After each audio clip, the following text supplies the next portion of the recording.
Hello once again, I'm Dataman, the artistical sourceman, and today it is time to talk about Samurai X, Trust and Betrayal. Trust and Betrayal is an amazing, wonderful movie that left me totally speechless. Released in 1999 and again in 2003 by ADB Films and Aniplex, it's an intricate, well-crafted action drama and makes for a perfect prequel for the Rurouni Kenshin, or as it's known in the States, Samurai X anime. In the manga, the events are covered, but the anime didn't get so far, because pretty much stuck in the filler purgatory before it was cancelled. Then, it was decided to have it be a movie of its own, and mostly a separate experience. Despite the few more mature scenes, the anime was aimed at a younger audience than the movie was. The main character of both, Himura Kenshin, tries to lead a peaceful life after his traumatic past. For the movie to be the brutal, gut-wrenching experience it is, pulling punches wouldn't be in order. After the movie's events, Kenshin's psychology makes sense on a level I didn't expect while watching the series. That isn't to say that the series isn't any good. It has much good in it, now just isn't the time to discuss it. When I say this movie is good, I mean it wholeheartedly. I love everything about it. The story, the characters, the animation, the message, everything. As I don't want this video to be a chaotic and rambling experience, I'll break it into subsections starting with the story. Kenshin Himura is a young boy sold to a caravan by his parents. One fateful night, the caravan is attacked by bandits. While everyone does their best to defend against the attackers and a local master even comes to help them, the young Kenshin is the only one to survive. The master offers to show him the way to the closest town, but he refuses and just hugs his dead surrogate mother's goldening body as the merciless moon rises. When the master comes back the next morning, he's astonished. The boy had single-handedly dug graves for everyone who died in the battle during the cold hours of the night. The master takes the boy as his only disciple because of his show of durability, honor, and strength. The master teaches Kenshin the deeply hidden secrets of the Hiten Mitsurugi-ryu, the style of swordsmanship he uses all throughout the series. With no formal education, he grows up to become a man as strong as he is righteous. With no regard to his own life, he tries his best to succeed his master. One day, he's had enough of the evil he's seen in Kyoto, the city next to his master's home. He vows to become a fighter for goodness and justice by using his incredible skills to slay all the evil people he comes across. Despite his master's wishes, he goes to Kyoto and seeks an organization to guide his blade. During the time of the revolution, he is used for political ends, but he doesn't question it. In his mind, good and evil are still valid descriptors for people and ideas, which will eventually lead to his tragic downfall. After a failed mission, he is forced to go underground with the female agent Tomoe he'd worked with before in a small country house. Even though the two live in fear on a barren land with no many luxuries or things to be happy about, they start to level up a bond with each other. This fulfillment of Kenshin's wish for someone to care about him makes a stark contrast with his hidden, growing guilt for his bloody hands and the horrible secret he is keeping from Tomoe. During one mission, the internal politics of the organization required Kenshin to kill a certain man. That man was supposed to marry Tomoe, and his death shook her very deeply. When Kenshin got to know about what he did, he was faced with a hard question. Would he tell everything to Tomoe, possibly losing the only real human connection he'd ever had, or keep quiet and live in the guilt? When the hijack organization captures Tomoe to make a death trap for Kenshin, he still doesn't know what to do. He simply goes after the captures because it feels right. There, with Kenshin hopelessly running after his first love in the deep, snowy forest, I leave the story. There's no need to go on. At this point, everything important is covered. The story is a layered, deep experience that will most likely be noticed already by these descriptions I've given. It's drawn by the realistic characters, which is very important in building a story that's believable and has a human element in it. For a feature-length movie, it feels like a very big story with a lot of faith and meaning to it. The pacing works also in regards to the action scenes. For once, I'm not left with needing more or having seen confusingly many. That's a hard thing to pull off in a movie like this. I can only think of a handful of examples of it done successfully before. It really is a hard lesson for film creators to know what not to show. It does feel very strange to have seen a movie that starts well, goes on well, and ends well as well. Well, it's time to move on to the characters in this movie that are also done very well. Kenshin is the main character and the focus of this movie's main story. He comes from a poor background. Kenshin is the main character and the focus of this movie's main story. He comes from a poor background, in fact so poor he was sold away. That situation would give anyone trauma on a deeper level. Kenshin dealt with his by becoming as righteous a person as possible.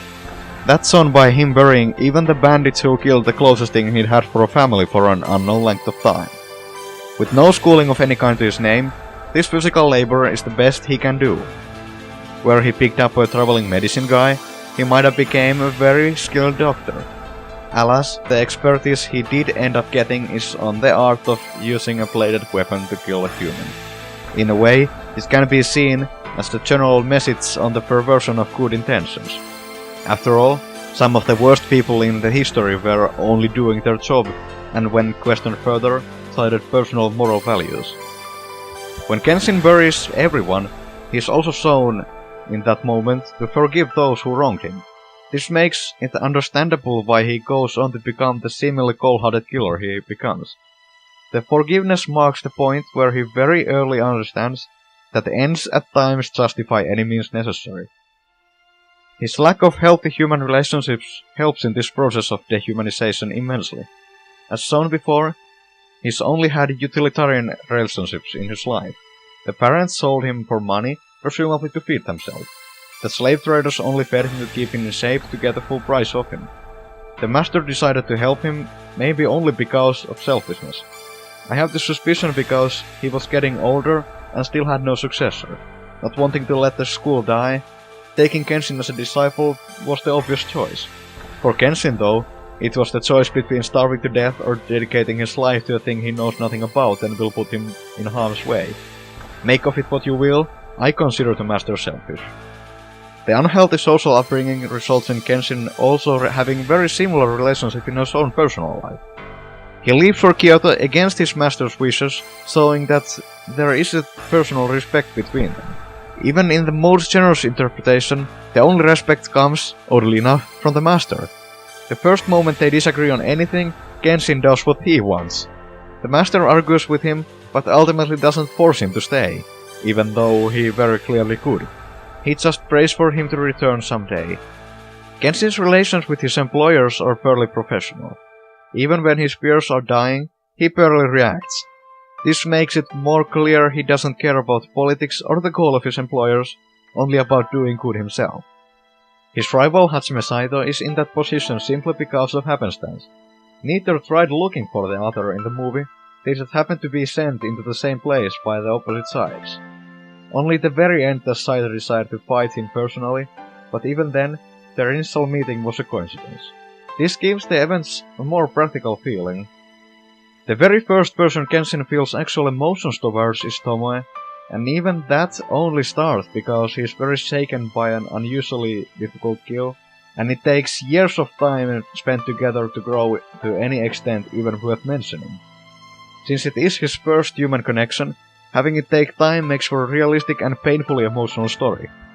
Even without the fighting and the death traps, this walk through the winter forest would still be effective because of the long walk, the endless snow, the ever-growing possibility of getting lost from the track, and how sudden the moment came to be like it is. Kenshin's struggle against the cold, silent forest is also very symbolic of his fight against his own sick psyche. In the forest, he fights against every limit he has, with no regard to his own survival. What's more, he only meets people who are after his life and he has to kill them, despite working to preserve life and to help a good cause. Through years of experience he's grown into a function he now can't get free of, no matter how hard he tries. As the culmination of his tragedy, a significant part of him doesn't even want to change.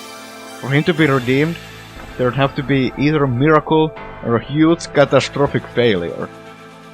And you know what the best part of this great introspection? None of it is stated verbally like in lesser work. It's shown through his actions, his dialogue, and most of all through silent, mostly visual interactions he has with the other characters. This is why Kenshin is one of my favorite anime characters of all time. Finally, moving on to the second most important character, Yukishiro Tomoe. Tomoe is, as told before, Kenshin's first love. However, it takes time for a relationship to blossom between them. Tomoe first sees Kenshin when the latter causes a rain of blood to fall on her umbrella during a nightly walk she took to ease being very sick of the events going on in Kyoto. When Tomoe faints after shock to her ordinary fragile state, Kenshin does her a favor by carrying her to safety from the street. After her lover and ex-future husband dies, Tomoe decides that she can't just idly stand by. She falls for a framing and, not knowing Kenshin was the one responsible, joins the same organization he works for. After everything goes wrong with the Shinsengumi busting their base of operations, every surviving agent is pushed underground and relocated. Kenshin and Tomoe are put in a small country house and ordered to act like a husband and a wife. After the initial discomfort, the two get used to one another fairly well.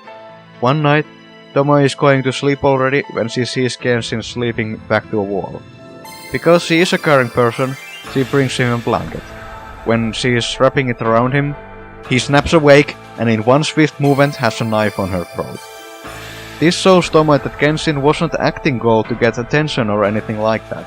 He simply was too long an emotional state and could only react this way. Tomoe understands this and doesn't leave him. Instead, she stays and they share a bittersweet moment. Tomoe's understanding makes the scene breathtaking and heartbreaking for both of them, even more so with how their relationship begins to grow from there. In the bleak times where nothing grows in the ground despite all of Tomoe's labor, the two only find solace in one another, when it is unclear if they even should. When the organization sends an agent to tell Tomoe that everything has changed and Kenshin is now wanted dead by the new leader, she's in shock. With haste, she leaves, but ends up captured. This prompts Kenshin to come looking for her in an emotional distress, leading for the already described arguably best scene in the whole movie, the walk in the winter forest. Tomoe is a crucial part of this movie.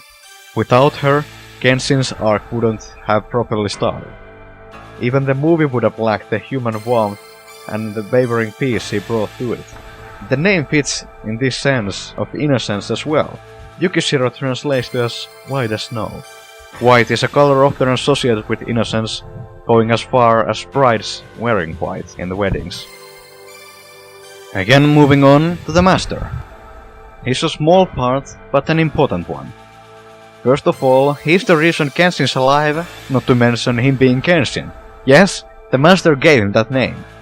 He didn't just have a name that translates somewhat into a heavenly sword by a coincidence. He also pushed him into a life of sword fighting, a reason to live basically. Also the meaning of respect. The role is a very complex one, considering that this sort of growing up was also the reason for his eventual downfall. Hajime Saito is a direct pragmatic who doesn't play around. He does what he does out of a sense of justice, where everything's acceptable if it's in the service of a good cause. His rival with Kenshin is mostly based off coincidence, as he eventually considers might be the fate working. This is the emotional extent he's brought to, which fits with him being Mibu's wolf. He has the reputation of being this very cold and aloof guy, who was the only one to survive the massacre of the Shinsengumi. Ogita Shoji is a character who ties this movie to our reality and makes for an interesting juxtaposition. His tuberculosis is shown in all of its tragic glory, even to his reactions to what's going on, and his own mortality. I do in fact like the fact he's here. For an integration of an actual historical figure, this is on the better side. The bad guy special agents have a lot of personality to them also. Since all the dialogue Kenshin shares with them in the manga is cut out, the delivery is all in the visual aspect. They are all different and even so differently. One of them is so sneaky the movie doesn't even have a single full body shot of him, while the boisterous Axeman is aggressively jumping into the frame. This point of the use of animation as a format in service of minor characters' characterization will close off the characters portion of this analysis, and also work as a nice gateway to talk about the animation in general. The animation is spectacular. The amount of detail put into backgrounds, characters, emotion, basically everything is insane. In animation, being original is hard. Even Disney reuses models and routes of movement often, because when creating and maintaining characters' models, a new rail of movement would require basically everything to be recalibrated. Having created animation myself, I do know the importance of these paths. Having said that, look at the path of movement in this scene. That's what dedication looks like. Even further, the camera angles in this scene currently play. They were made only for the scenes they appeared on, which is apparent just by looking at how specific they are made. Every scene is fresh, interesting and unrepeated, with the only thing saving on the workload being the strobe effect. Incidentally, usually it just comes off annoying, but in this movie, I like it too. Even above the character movements, and the emotional expression, and the backgrounds, is the most epic, bloody, galactically brilliant sword fighting this world has seen animated. Even just for these scenes, Trust and Betrayal is worth seeing 10 times over. As a whole though, it is the best anime movie I have ever seen. 10 out of 10. Definite must see for everyone.